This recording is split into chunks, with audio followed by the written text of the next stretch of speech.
জানুয়ারির শুরুতে রাজধানীতে জেঁকে বসেছে শীত, আর তাতেই বিপর্যস্ত হয়ে পড়েছে মানুষ ও প্রাণীরা।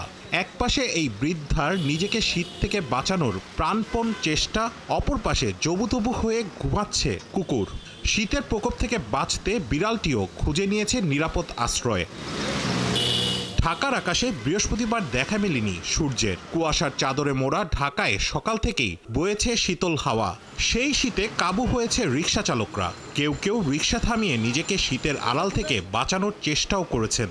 প্রচণ্ড ঠান্ডায় দিনটা অনেকেরই কেটেছে কাঙ্ক্ষিত যাত্রী না পেয়ে। কারকুর বলতেছে কোথাও বাঁচতেছে ঠান্ডায়, কাম নাই খাপ নাই কিছু নাই, আসে তো মনে বেকার করছে ঢাকা আসে। শীত থেকে বাঁচতে রাজধানীর বিভিন্ন জায়গায় আগুন জ্বালিয়ে অনেকেই শরীর গরম করেছেন। তাতেও যেন শীতের তীব্রতা কমেনি। অনেককেই দেখা গেছে জরুরি কাজ ফেলেও পথের ধারে আগুন